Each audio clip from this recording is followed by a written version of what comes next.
Se você gostou do canal, deixa o seu like, se inscreva no canal e ative o sininho para saber mais.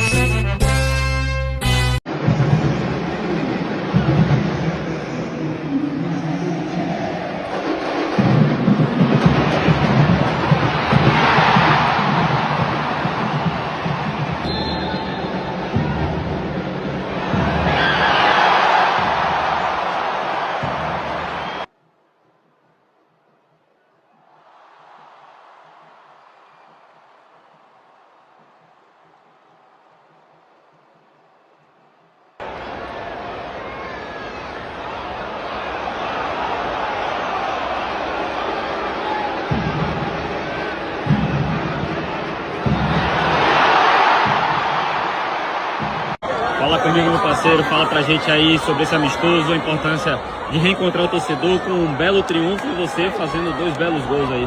Bom, legal, é sempre bom jogar na Fonte diante da nossa torcida, né? Tava com saudade, fazia um tempo que não tinha jogos. É importante pra gente pegar ritmo de jogo, né? Fazer esse intercâmbio aí com a equipe do Torque também muito legal. E, bom, espero que seja só o começo desse segundo semestre, que a gente possa melhorar ainda mais. Valeu.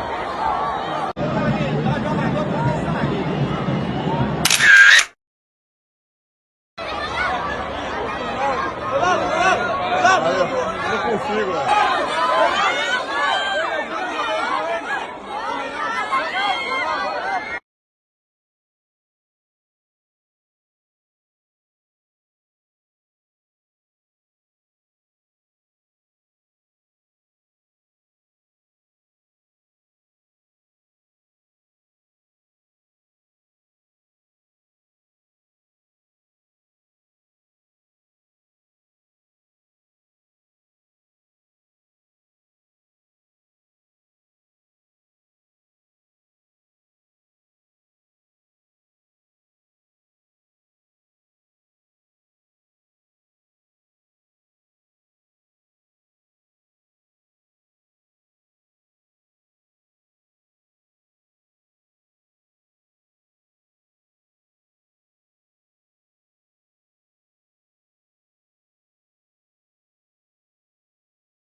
pode soltar aqui, já tá nas contas.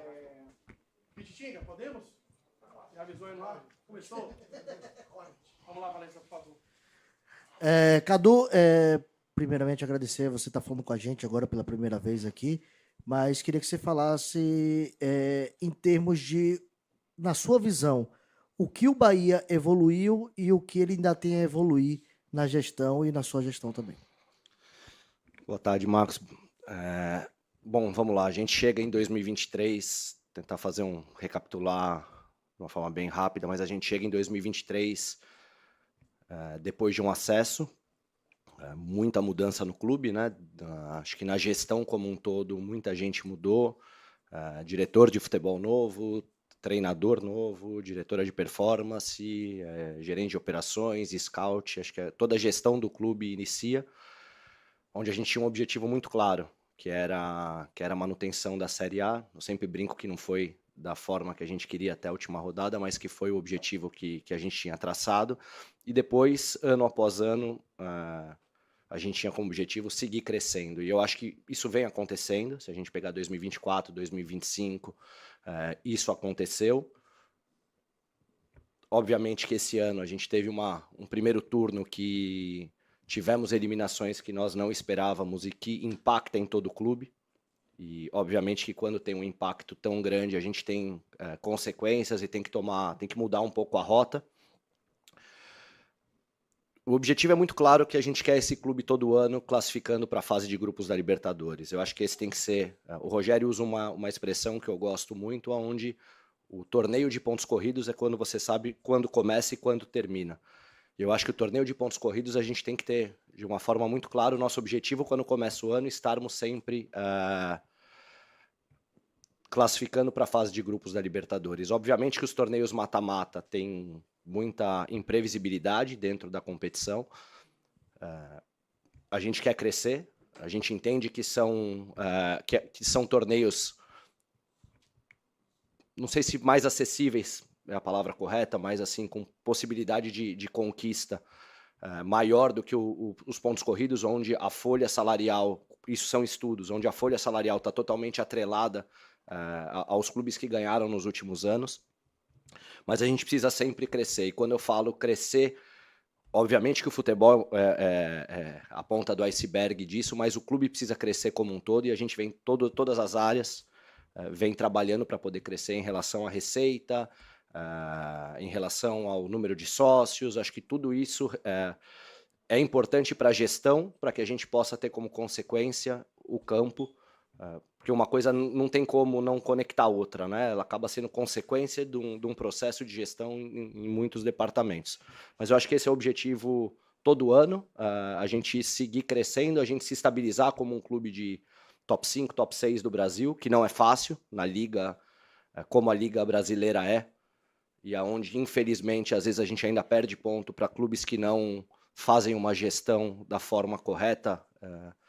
Então, eu acho que isso tem que ser o nosso objetivo quando começa o ano sempre. Cadu, boa tarde. Você acabou de falar sobre eliminações que aconteceram de forma precoce, não estavam no planejamento, e hoje o Bahia só tem esse Campeonato Brasileiro, que você mesmo falou que almeja ficar nas primeiras posições para voltar para a Libertadores. Queria que você falasse do atual mercado do Bahia. O que ainda já chegou o Alejo Vélez, o Moreno, que já foi também anunciado, o que o Bahia ainda busca nessa janela, o que desse elenco ainda pode acontecer de saídas, chegadas, enfim, o que você pode falar desse mercado do Bahia nesse momento? Vamos lá.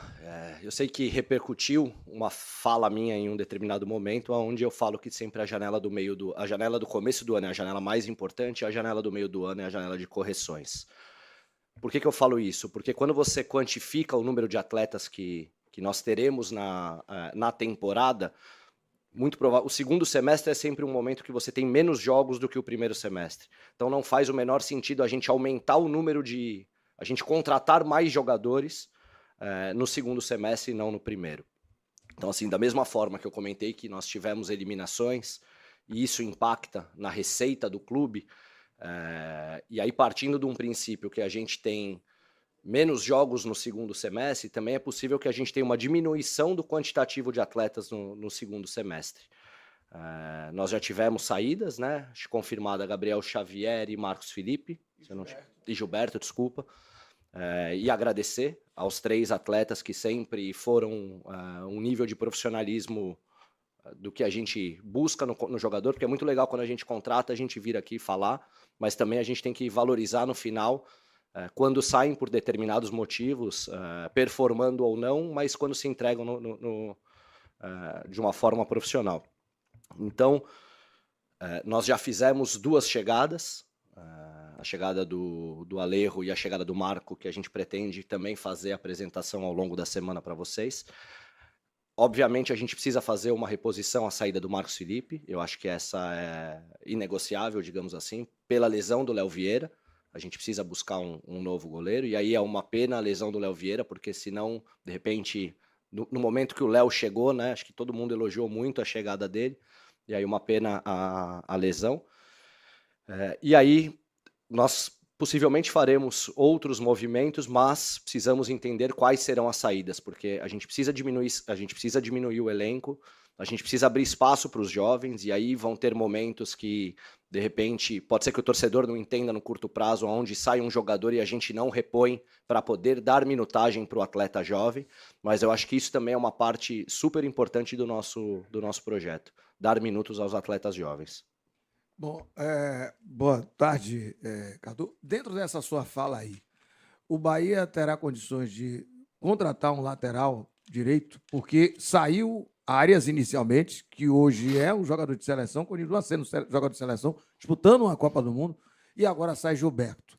E o Marcos Vitor, de uma forma ou de outra, é uma improvisação, né? O Roman Gomes é um lateral de ofício. Terá uma contratação para a lateral direita do Bahia ainda esse ano? Eu acho que a palavra correta não é se terá condições, né? Sim, porque eu acho que não está atrelado a condições. Não, condição financeira não, falei Sim, condições está atrelado de trazer. a nossa decisão de como a gente vê a montagem do elenco. Quando o Arias saiu, a gente já tinha tido uma conversa inicial de fazermos um movimento do Marcos Vitor para essa posição, muito pela forma que a gente joga hoje. Porque o Marcos Vitor, ele é um dos atletas mais rápidos que a gente tem no elenco, ele é um jogador com boa construção, que vinha de uma temporada muito boa no Ceará, e que a gente entendia que, quando eu falo a gente, era uma discussão com a comissão técnica, né? Scouting, comissão técnica. A gente entendia que o Marcos poderia fazer essa posição. No paralelo, trabalhávamos no mercado, encontramos o Roman Gomes como um atleta que encaixava no nosso perfil. Quando eu falo encaixava no nosso perfil, por ser um atleta jovem, porém com minutagem numa liga tão competitiva como a nossa, numa experiência de uma Copa Libertadores. Tínhamos visto ele jogando contra atletas de alto nível, como um Samuel Lino, e aí optamos por fazer esse movimento e não pelo Marcos Vitor nessa posição. O Gilberto tinha contrato até o final do ano. Numa conversa interna nossa, nós tínhamos decidido no final do ano que não faríamos a renovação dele, porque precisaríamos renovar. Acho que o Gilberto foi muito importante, principalmente por ter sido uma contratação no meio do ano nossa, onde a gente mostrou para o mercado que a gente tinha capacidade de negociar um jogador do Benfica, que a história do clube, infelizmente, era o contrário, precisava vender um jogador para o Benfica, né? E a gente fez um caminho contrário, onde a gente foi contratar um jogador do Benfica. E quando a gente tomou a decisão muito pelo momento do que a gente via em treinamento do Marcos Vitor. Acho que ele fez um jogo contra o Remo, que também nos mostrou que ele poderia fazer essa função. Então, assim, a decisão ela foi em antecipar a saída do Gilberto, ela não foi em antecipar a saída do Gilberto em 6 meses, para que fôssemos ao mercado contratar, mas que sim utilizássemos o Marcos Vitor nesse setor. Então, a gente, daqui até o final do ano, a nossa ideia é termos Marcos Vitor e Roman Gomes nessa posição. Numa eventualidade, o Nico já mostrou que pode fazer essa função, o Eric já mostrou, mas obviamente numa eventualidade. Então o nosso planejamento é manter Marcos Vitor e Roman nessa posição até o final do ano. Boa tarde, Cadu. A gente fala de entradas e saídas e vamos falar de baluarte técnico, que a gente tem Everton Ribeiro hoje, o nosso baluarte técnico, e o seu eventual substituto era o Cauli, que foi emprestado para o São Paulo. E o Rogério falou em coletiva que tinha trazido Nestor e o Araújo para essa posição. A gente entende, pelo que a gente vê pelos jogos, que o Bahia baixa um pouco quando o Everton não está em campo. O Bahia pensa em trazer um jogador para a posição do Everton, também para poder ter essa saída do Cauli, um outro jogador para poder fazer essa função, ou aproveitar alguém da base, que tem alguns jogadores que são interessantes nessa posição também? Primeiro, tem um ponto de vista diferente do seu. Eu não vejo o Cauli como... O Cauli não foi uma substituição ao Everton Ribeiro. Se a gente falar em termos técnicos, pode ser no posicionamento do campo, nunca. O Cauli quase nunca jogou no tripé. O Cauli jogou muitas vezes de fora para dentro, como ponta, vindo para dentro para o lateral passar, naquele momento Arias, ou como um falso 9, baixando no losango para poder ter superioridade numérica por dentro. A gente não via o Cauli como um substituto do Everton. Hoje, nesse setor, com características distintas, até porque, assim, acho que falar em substituição ao Everton Ribeiro no futebol brasileiro em 10 anos tem pouquíssimos, né? Então, assim, quando o Everton, e não sei em quanto tempo será o Everton, não estiver no Bahia, pode ser que a gente tenha que mudar a nossa forma de jogar, porque encontrar um jogador com as mesmas características do Everton Ribeiro não vai ser algo simples e algo fácil. A gente entende que o Nestor, o Michel são atletas que podem fazer essa posição, o Jean Lucas, o Eric, já com características distintas. Então, respondendo a tua pergunta, não faremos um movimento nesse mercado. Se tivermos uma saída nesse setor, aí sim faremos um movimento, mas como você também bem disse, a gente tem atletas na base com características mais de 10, digamos assim, que é o Roger Gabriel, o David Martins, o Carioca, que muitas vezes vem treinar com a gente e que todos os três possuem potencial Então, assim, para essa janela não faremos nenhum movimento nessa posição, nesse setor, a não ser que tenhamos uma saída e a gente considere necessário por um dos garotos não estarem prontos para isso. Boa tarde, Cadu. Pegando a sua primeira fala, você falando que há necessidade de ter correção de rota ao longo de todo esse processo.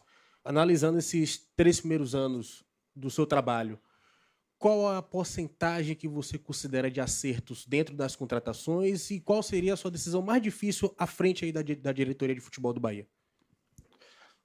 Boa pergunta. Vamos lá. Difícil falar sobre acerto, mas assim, o que eu posso dizer para vocês é que se vocês olharem as nossas janelas, eu acho que 2023 é um ano muito diferente, porque a gente tinha que remontar um elenco, era algo novo para todos nós, para mim, para o Grupo City, para a chegada do Raul, que veio depois até da primeira janela. Não tínhamos um treinador com experiência da Liga, que também acho que foi algo que em algum momento, de repente, eu não faria de novo. Nós tentamos trazer alguém com experiência que conhecesse a Liga, e não estou dizendo que eu não traria esse treinador, eu só disse que no início do ano, numa mudança tão grande que o clube sofria. Se vocês olharem, a gente tem um perfil muito claro de contratações. Temos atletas, muitas vezes jovens, onde a gente faz investimento, onde a gente espera um retorno financeiro. A gente tem atletas mais experientes que muitas vezes acabam vindo livre. Mas, assim, eu acho que existe uma diretriz, uma linha clara. Vocês não vão ver a gente fazendo movimentos completamente fora dessa lógica. Eu disse aqui uma vez, disse numa entrevista, que eu quero, em algum momento, a gente poder ir para o mercado gastar 25 milhões de euros num jogador que é pura, exclusivamente performance. Mas a gente ainda não está nesse momento do projeto, porque a gente precisa de receita, precisa vender toda a janela.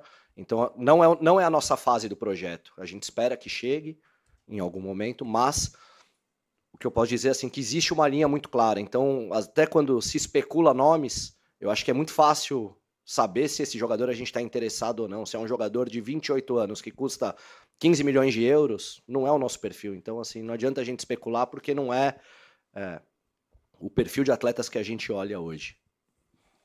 Boa tarde, Cadu. Vocês anunciaram recentemente a chegada do Marco Moreno, que atuava na 2ª divisão da Espanha. Queria saber como é que funciona esse mapeamento de jogadores que atuam em ligas que não estão nos principais holofotes do futebol. Legal. Acho que é uma pergunta interessante, porque muito se fala que o scout do Grupo City que viu o jogador, e foi o scout do Bahia que viu o jogador, não foi o scout do Grupo City. Acho que a gente tem uma operação, crescemos a operação de scouting nos últimos anos, desde que eu cheguei aqui. É uma área que eu sempre brinco que é a que eu mais gosto, porque minha formação no futebol ela vem do scout. O Fabrício, que é o nosso head scout, ele já está no Grupo City há 8 anos, então quando eu venho para o Bahia, ele já era, quando eu estava na operação de scout da América Latina, ele era o meu braço no Brasil, digamos assim, um dos meus braços no Brasil, e quando eu venho para o Bahia, eu convido ele para vir como nosso head scout. Hoje a gente tem, além dos scouts que viajam e assistem jogos, a gente tem uma equipe de videoanalista, onde a gente identifica quais são os mercados que precisamos acompanhar. E a Espanha, a 2ª divisão da Espanha, é um mercado que nós entendemos nos últimos anos que vinha tendo muitas oportunidades interessantes de negócio. Então nós identificamos, tinham alguns atletas da 2ª divisão da Espanha que vínhamos monitorando, o Marco Moreno era um desse, o Fabrício chegou aí até lá, assistiu o Marco Moreno em loco algumas vezes. Quando discutimos os nomes com uma possível saída do Gabriel, discutíamos os nomes internamente e sentamos com o Rogério para mostrar o Marco. Foi um atleta que ele também, assim como a minha opinião e a do Scout, era o primeiro da lista, até que a gente conseguiu avançar. Tinha uma cláusula de saída que era relativamente interessante para o perfil de contratações nossos, e a gente fez uma negociação com o Eibar, abaixo do valor da cláusula, para que eles pudessem manter percentual. Então, temos muita expectativa. Marco é um jogador que tem uma formação no Atlético de Madrid, tem historicamente uma liderança, foi capitão nas divisões de base do Atlético de Madrid. Então, além de toda a discussão de parte técnica, a gente buscava jogadores nesse perfil para ingressarem no nosso vestiário. Boa tarde, Cadu. O Bahia hoje tem um elenco muito cheio, né? Uma lista grande de muitos atletas, mais ou menos em torno de 33, pelos meus cálculos. E com o Bahia sendo eliminado de todas as Copas, a gente tem um elenco muito grande para poucos jogos. O Bahia até o final do ano tem apenas 21 partidas na temporada. E eu percebi um padrão nas respostas suas para os outros companheiros de saída de atletas, desfazer e diminuir o elenco. Você consegue dar um número exato de atletas que seria ideal assim passar com essa temporada? Um número final no elenco? É difícil quantificar, porque primeiro, a janela ainda nem abriu, né? Precisamos entender como é que vai acontecer esses movimentos. A gente vem fazendo chegadas, mas a janela ela ainda não tá aberta. Eu acho que tem setores que nós temos muitos atletas hoje para o número de jogos. Então, e aí também é uma coisa importante, a gente não quer fazer negócios ruins. A gente tem hoje a capacidade financeira para poder sentar na mesa e fazer um negócio quando ele é interessante para o Bahia e não só interessante para o atleta, como em outros momentos pode ter acontecido. Então, assim, eu não quero te quantificar o número de atletas, mas é fato que a gente busca fazer algumas saídas, seja por folha ou seja por venda, que também é importante para que essa roda siga girando. Cadu, assim como você acerta e erra, a gente também acerta e erra. Comentando, opinando. Às vezes pedindo, a gente pede um jogador que pra gente é interessante, pro clube não é. Mas você falou de algumas coisas interessantes. Me permita só comentar um pouco, porque você falou de várias coisas interessantes, que poderia durar mais 1 hora de coletiva. Dentre elas, você falou do mercado da segunda divisão da Espanha. E muito antes de até saber que você teria coletiva hoje, a gente vem na TV, e eu me ativo muito a isso, só de origem francesa são 112 atletas disputando a Copa. Só de origem francesa. Holandesa são 40 e tantos, e por aí vai. Mas, invariavelmente, a maioria deles de sobrenome africano. E esse mercado está sendo mapeado, olhado, observado. E mercados menores, que ainda que não apareçam, mas eu sempre digo o seguinte, será que na Bolívia, um exemplo aleatório, não tem uma pérola, no universo de 300 atletas? Será que na Venezuela não tem um cara que preste? Será que, vamos mais absurdo ainda, no Panamá não tem um João que você diga assim, esse vale a pena? E esse mapeamento é feito também porque mapear os grandes centros, eu acho que está todo mundo fazendo. As grandes competições, está todo mundo olhando. E justamente naquela, como você falou da segunda divisão, que pode ter pérolas sim, porque de lá sai muita gente. E eu vi na Copa dizer, o cara estava disputando a segunda divisão da Inglaterra e foi convocado para a seleção tal. Disputando a segunda divisão, não sei de onde. É possível. Mas vocês também estão atentos a isso e como equilibrar isso. Tanto o scout com a questão desportiva. Eu acho que o Bahia tem números. Tem até jogadores em alguns departamentos muito bons a nível de números. E a entrega desportiva? Para além da comercial, da boa negociação. Porque, na minha opinião, muita gente veio com perspectiva de dar certo, mas não deu nada até agora desportivamente. E aí? Como equilibrar isso? Tudo isso? Vamos lá, tentar pegar todos os pontos da tua fala. Primeiro, assim, a gente tem a vantagem de estarmos no Grupo City e a informação, existe uma troca de informação. Por mais que eu tenha a minha operação de scouting no Bahia, eu tenho total possibilidade de falar com o scout do Uruguai, falar com o scout da França. O próprio Grupo City vem fazendo um trabalho para a África, que é algo que, sem dúvida alguma, mudou muito nos últimos anos, e a África é um local que hoje clubes brasileiros passaram a trazer os atletas para cá. Então, assim, a gente tem o nosso trabalho de scout local, mas a gente tem muita interação com o departamento de scout, não só dos outros clubes, mas em mercados que atendem outros clubes. Por exemplo, tem scouting na Bélgica, na Holanda, e a gente não tem scout na Holanda, mas a gente tem, o Grupo City tem um scout lá que a gente acaba interagindo. Eu tive o prazer e a sorte que no primeiro ano do Guardiola, que ele chegou no Manchester City, a gente fez uma reunião de scouts e ele veio para falar 30 minutos com a gente e acabou ficando 1h30 falando.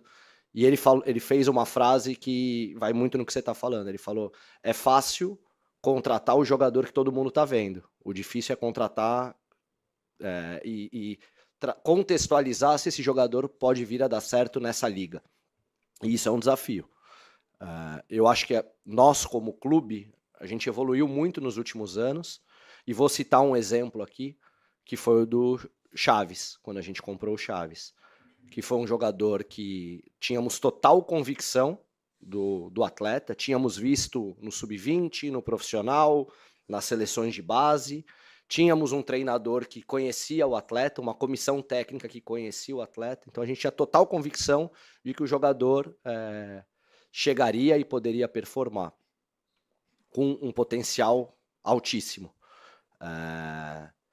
De repente, a gente, como clube, naquele momento, também não estávamos prontos para ter um jogador equatoriano, para entendermos as dificuldades de um jogador equatoriano. Hoje, se você conversar no departamento de futebol, eu acho que provavelmente mais de 50% falam um segundo idioma, um terceiro idioma, e isso eu acho que vai fazer com o tempo que a gente possa contratar mais jogadores de mercados que hoje não são tão acessíveis. Então, eu, particularmente, eu queria muito fazer essa operação do Marco Moreno para a gente olhar o mercado de uma outra forma, que o mercado olhasse a gente de uma outra forma.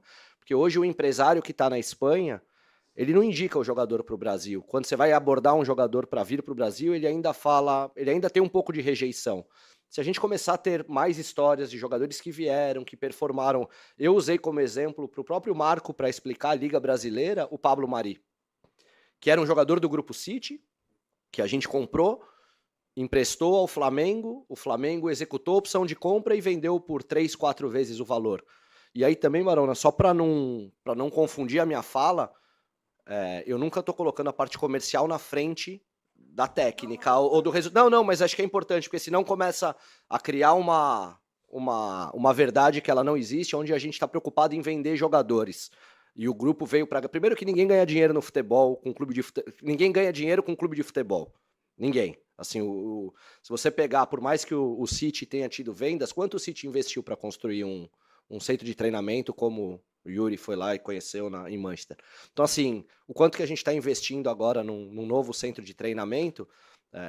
Você compra e vende atletas, até hoje, se você olhar, a gente mais compra do que vende, mas a gente precisa vender para as contas se equilibrarem. Então, eu acho que tudo isso é muito importante. A parte comercial, ela nunca vai estar na frente da parte desportiva, mas se a gente não equilibrar a parte financeira, a gente não consegue crescer desportivamente. Então, assim, a lógica ela só não pode se inverter. Essa tem que ser a lógica de tudo isso. Não, só para ficar claro, quando eu falei comercial, foi no sentido de vocês quererem vender. É de priorizar o valor da negociação e isso ser um óbice para vir ou não vir. O ponto... Você quer vender, no sentido de, o que é caro não vem. Claro. Sim, tem que ser desportivo, nesse sentido. Deixa eu só dar um exemplo claro, assim. Quando a gente fez vinha na discussão do Alejo, tinha um jogador que a gente acompanhava, não vou falar o nome senão outro clube vem e contrata, mas que tinham preços similares ao do Alejo de compra. O Alejo era a nossa primeira opção, mas a nossa segunda opção era um cara com valor similar do que o investido no Alejo, com 28 anos. Se o jogador de 22, 23 anos, de repente, por algum motivo, ele não dá certo, você tem muito mercado ainda para movimentar ele. Se o de 28 não dá certo, o prejuízo ele pode ser muito maior. Então, esse tipo de coisa ela está atrelada na hora que a gente toma a decisão e, de repente, frustra ainda as pessoas quando a gente não está comprando um jogador de 28 anos por 25 milhões. Mas, de novo, eu espero que esse momento chegue, mas a gente ainda não está nessa fase do projeto. Boa tarde, Cadu. A gente falou aqui das eliminações precoces, né, no primeiro semestre do ano. Você falou sobre recalcular a rota. Eu gostaria de saber como exatamente recalcular a rota e quais planos foram mudados para contornar esses danos. Primeiro, Gabriele, que eu acho que todo mundo tem total consciência dentro do clube, do roupeiro ao treinador, ao capitão, das consequências que o clube acaba tendo financeiramente quando a gente é eliminado de torneios tão importantes.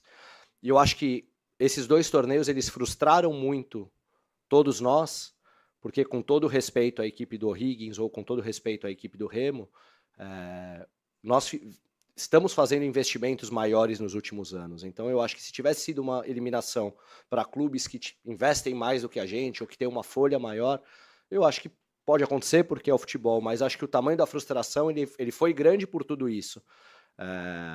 E quando a gente faz o planejamento financeiro do clube, a gente tem que ter algumas premissas e corrermos alguns riscos, digamos assim, em que posição na tabela a gente tem que minimamente alcançar, em que fase da competição. Então essas 2 competições, eu como diretor de futebol entreguei para o clube abaixo. A gente entregou a parte financeira, a gente teve essa consequência por entregar abaixo do que estava previsto e do que estava planejado. E aí quando eu falo que tem que corrigir a rota, eu acho que o clube como um todo acaba tendo que corrigir a rota, porque se a gente tinha uma previsão de entregar uma receita e a gente passa a entregar uma receita menor, a gente tem que fazer ajustes no dia a dia, seja, por exemplo, em contratações de mais funcionários, que a gente tinha como previsão crescer um determinado departamento com mais funcionários e a gente passa a não crescer, seja uma renovação que a gente tinha planejado de um determinado atleta que a gente vai ter que esperar 6 meses. Então tudo isso, quando eu falo de corrigir a rota, ela está muito relacionada a isso, e aí parte disso de repente é diminuir o quantitativo do elenco, também é uma parte de correção de rota para que a gente possa entregar o número financeiro, que é algo importante para que a gente possa seguir crescendo nos próximos anos. Olá, Cadu. Falando sobre o mercado da bola e negociações, tivemos recentemente o caso do Gabriel Peck. Foi noticiado que o Bahia tinha interesse, e que o Cruzeiro também. O que é que você pode falar dessa negociação, como ela se desenrolou, por que o Gabriel Peck não veio e possibilidades para essa posição no ataque tricolor? Obrigada. Obrigado. Vamos lá. Primeiro que essa posição não era uma posição que a gente precisava aumentar o quantitativo de atletas, tá? Que fique muito claro. Porém, o Gabriel Peck era um atleta que eu vinha falando internamente há 2 anos, que era um jogador que eu acho que faria muito sentido para o nosso tipo de jogo, para o nosso elenco, por tudo isso. Nós tivemos interesse, fizemos oferta para o clube, para o LA Galaxy, mas os valores que se tornaram tanto da compra do atleta como da parte salarial, de comissionamento, tudo isso, a gente entendia que não seria algo que deveríamos dar sequência. Então, nós saímos da negociação, nós decidimos sair da negociação por conta disso. Acho que é um atleta que tem tudo para dar muito certo na Liga Brasileira. Não é tão jovem como o perfil de atleta que a gente costuma fazer, assim, 22, como o Alejo, com 22 para 23 anos, já tem 25 para 26, mas eu particularmente acredito que ele tem tudo para performar e até ter uma revenda pela idade dele, mas a gente acabou saindo do negócio.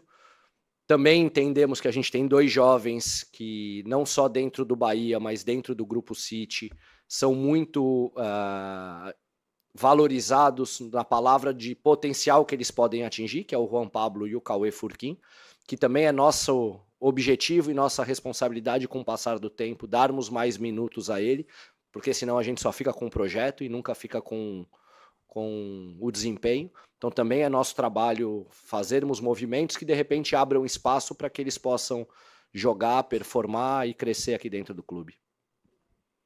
Cadu, Gabriel perguntou sobre recalcular a rota e algo atrelado a isso é a questão da cobrança interna.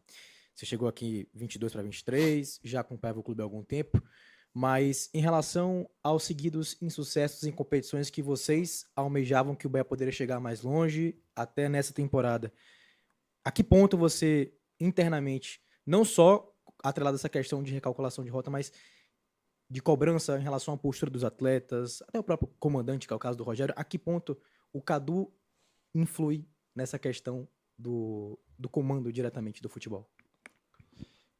Acho que 100%, assim, é minha responsabilidade, se a minha responsabilidade como diretor de futebol ter o planejamento do clube ou defender o planejamento do clube, seja para uma temporada ou para 5 ou para 10 temporadas, é minha responsabilidade também as cobranças internas, E eu acho que, assim, infelizmente não, felizmente as coisas não vazam como, de repente, no passado aconteciam e se tinha uma impressão ou se vazava coisas para expor determinado atleta ou para expor alguém, a gente entende que a gestão profissional ela é justamente o contrário disso. Então, o que acontece dentro do CT, existem inúmeros problemas que acontecem, seja numa sessão de treino, seja normal. Mas antigamente tudo isso, vocês sabem melhor do que eu, tudo isso se viralizava ou a informação chegava, e a gente defende muito que a gestão profissional, os problemas que acontecem dentro de casa, a gente resolve dentro de casa.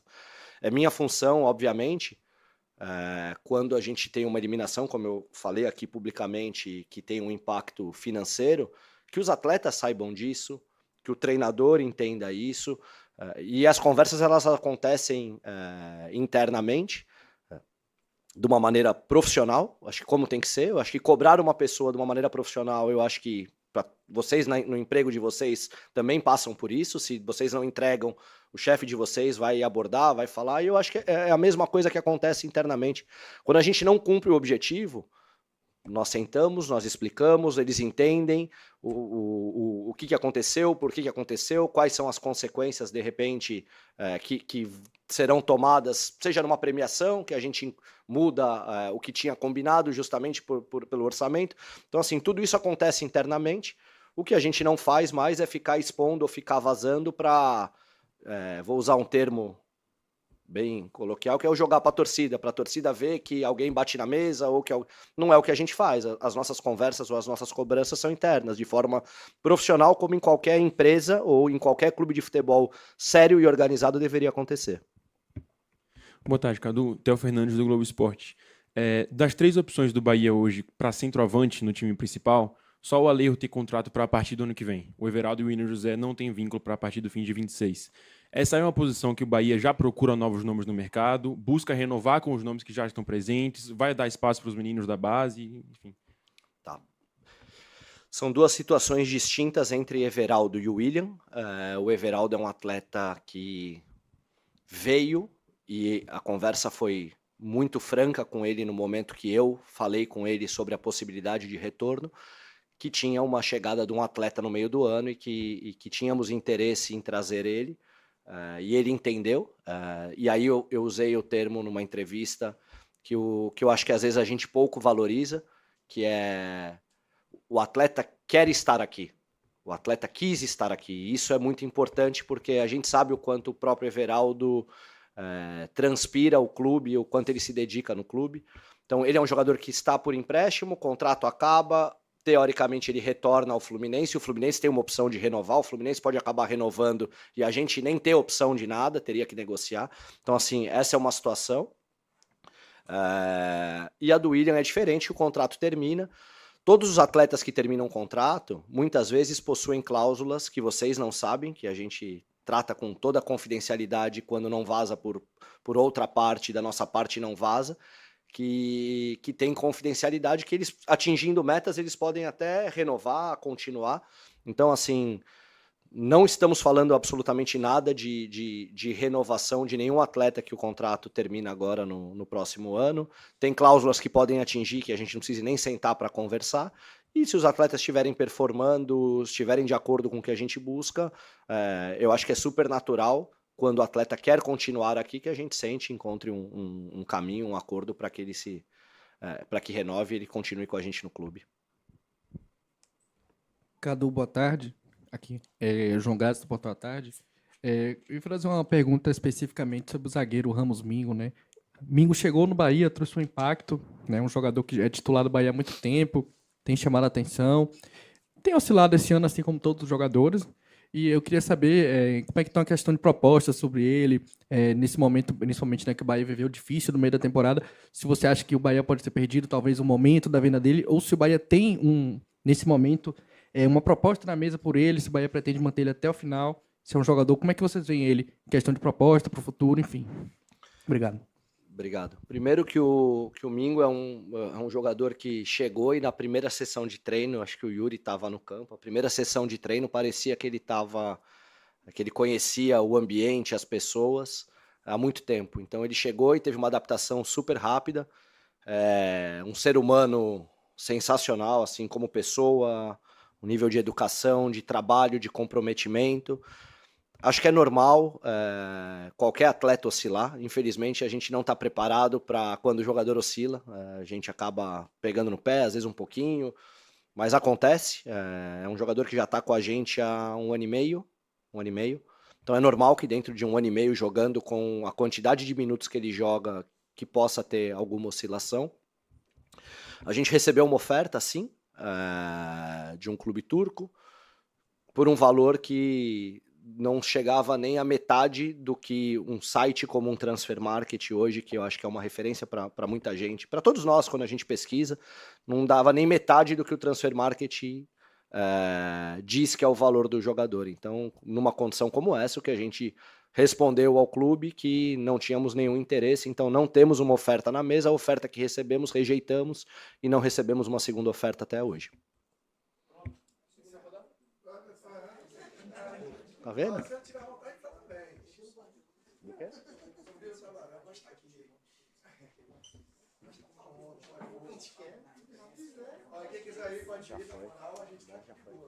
Obrigado, pessoal.